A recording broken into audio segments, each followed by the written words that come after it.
ये कहानियां केवल मनोरंजन के लिए बनाई गई है। इनका किसी भी धर्म, जाति या व्यक्ति से कोई संबंध नहीं है।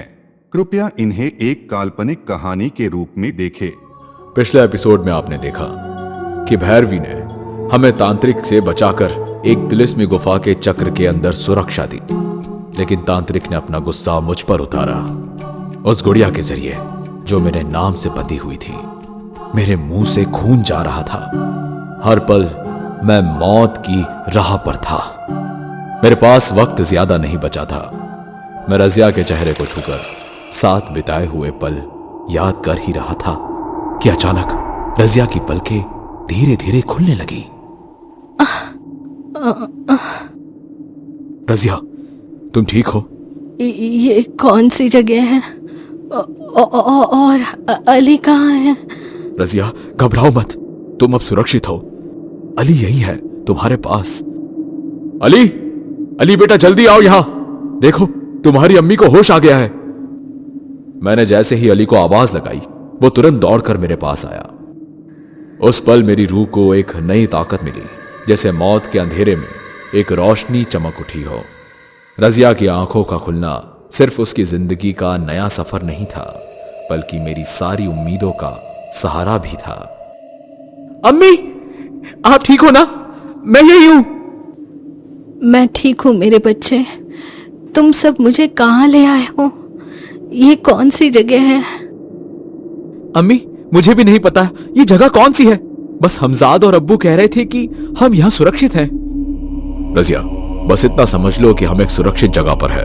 तुम अभी कमजोर हो, इसलिए ज्यादा मत सोचो। उस वक्त मैं रजिया को सच बताकर परेशानी में नहीं डालना चाहता था।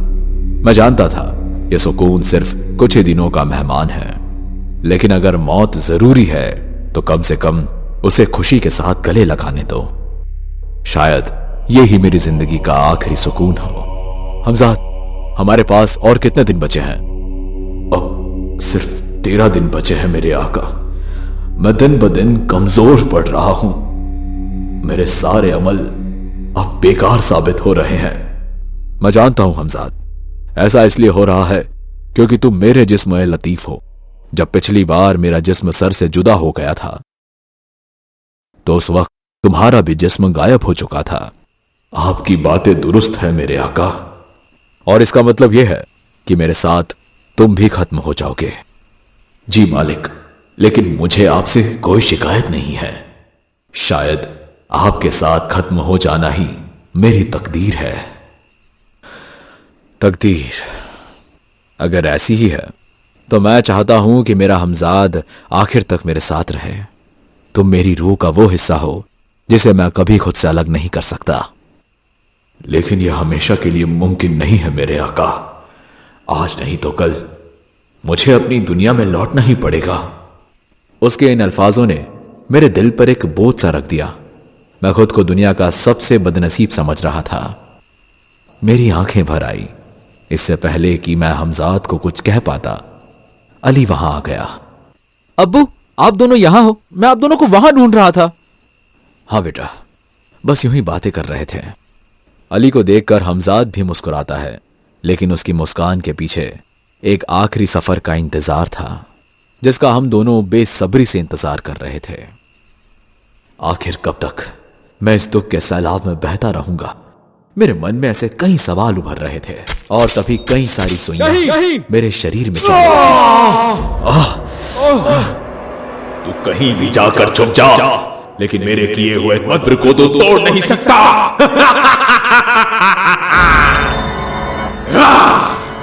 तांत्रिक का हर हमला मेरे लिए मौत से भी बढ़कर दर्द बन चुका था। सुइयों की चुभन, आग का जलाव, कभी गले में अटकी सांस, सब कुछ बर्दाश्त करता रहा मैं। लेकिन मैंने एक शब्द भी मदद के लिए नहीं कहा। लेकिन एक वक्त ऐसा आया जब दर्द हद से बढ़ गया। जिस्म का हर हिस्सा कांपने लगा। मेरी आंखों के आगे सब कुछ धुंधला पड़ गया। मेरे आका, मैं जानता हूं कि आप किस अजाब से गुजर रहे हैं। हर एक चुभन, हर एक जलन मैं भी महसूस करता हूं, लेकिन आपकी हिम्मत ही मेरी ताकत है। अगर आप टूट गए तो मैं भी अपने वजूद से मिट जाऊंगा। अगर मेरे नसीब में यह आजाब लिखा है तो मुझे अकेला सहने दो। तुम सिर्फ मेरे साथ रहो, बस यही मेरे लिए काफी है। तू सोचता है हमजाद तुझे बचाएगा? असलम, तुझे लगता है तू अपने हमजाद के सहारे बचा रहेगा? मेरे मंत्रों का जहर तेरे खून की हर बूंद में उतर चुका है।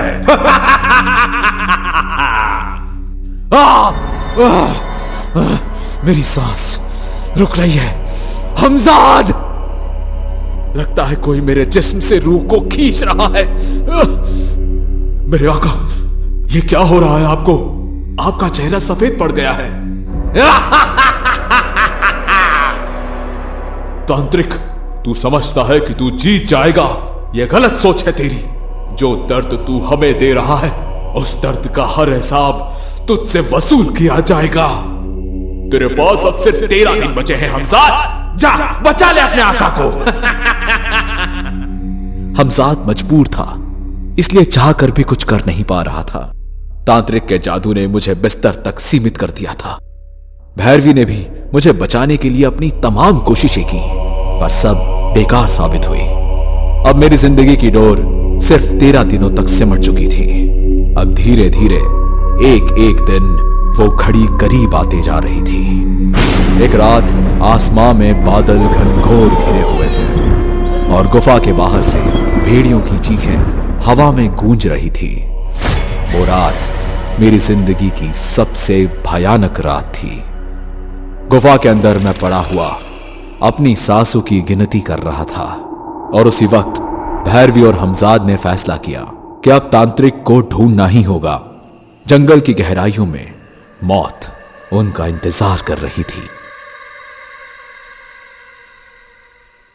वो शैतान तांत्रिक असलम को रोज तड़पा रहा है। अगर आज रात हमने उसे नहीं रोका तो कल तक बहुत देर हो जाएगी। भैरवी, मैं तुम्हारे साथ हूं। आज रात तांत्रिक को मैं खुद खत्म कर दूंगा।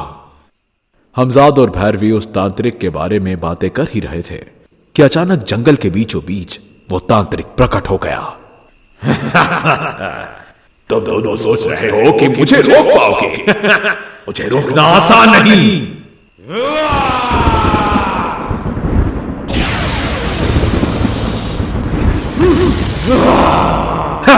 बस इतना ही दम है तुम दोनों में।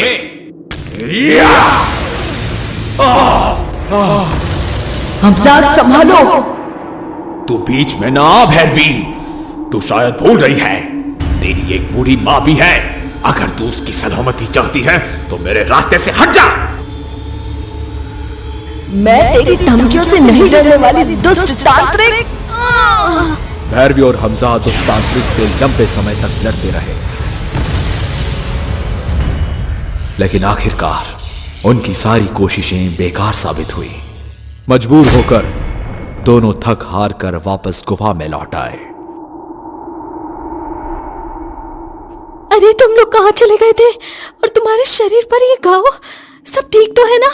उस तांत्रिक ने अपने काले जादू की ताकत से हम पर वार किया।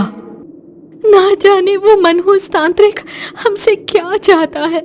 इनकी हालत भी दिन ब दिन बिगड़ती जा रही है। उस तांत्रिक के डर से हम कितने और दिन भागते रहेंगे। रजिया, इस वक्त हम सबको सब्र रखना होगा। हमारी एक गलती सबकी जान की दुश्मन बन सकती है। मैं उनकी हर बात सुन रहा था, लेकिन मैं इतना कमजोर था कि बोल भी नहीं पा रहा था। मैं उनकी बातों से समझ गया, तांत्रिक अभी भी बाहर जिंदा है। अब मैं सिर्फ चुप रहकर मौत का इंतजार नहीं कर सकता था। मुझे अपना सच, अपनी तकदीर खुद ढूंढनी थी और इसलिए मैं चुपके से गुफा के बाहर निकल पड़ा।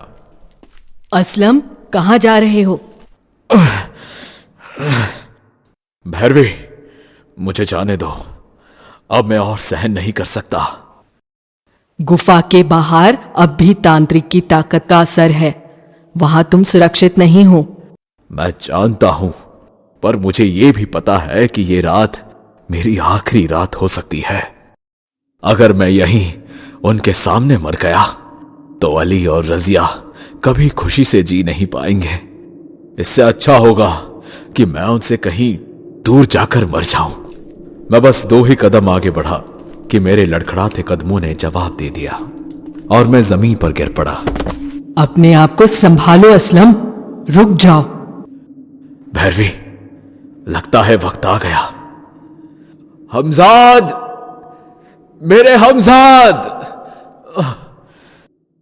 मैं आपके करीब ही हूं मेरे आका। हमजाद, आज मैं तुमसे नहीं कहूंगा कि मुझे बचाओ। शुक्रिया मेरे दोस्त, तुमने हमेशा मेरा साथ दिया। आज मैं सिर्फ तुम्हें शुक्रिया कहूंगा। शुक्रिया।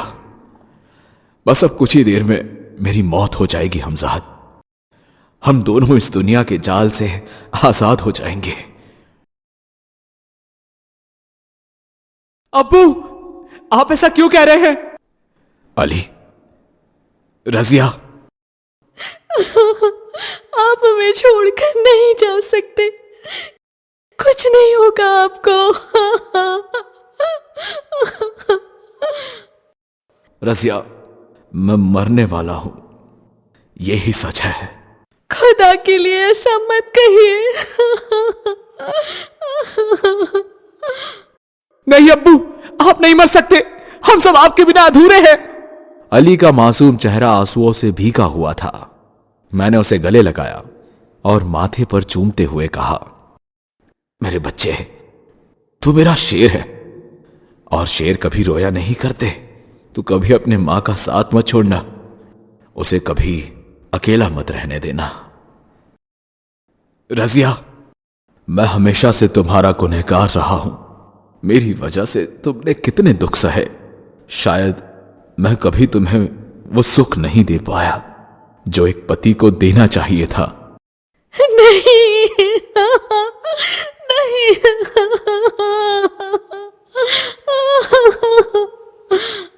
हिम्मत रखो रजिया, तुम्हें मजबूत बनना होगा। अली अभी बहुत छोटा है, उसे तुम्हारी जरूरत है। तुम्हें उसका ख्याल रखना होगा रजिया। आह, आह। तुम लोग कुछ क्यों नहीं करते? कोई तो कुछ करो। बहुत देर हो चुकी रजिया। असलम का जिस्म तो पहले ही अंदर से खोखला हो चुका था। वो अब तक सिर्फ अली और तुम्हारे लिए जी रहा था।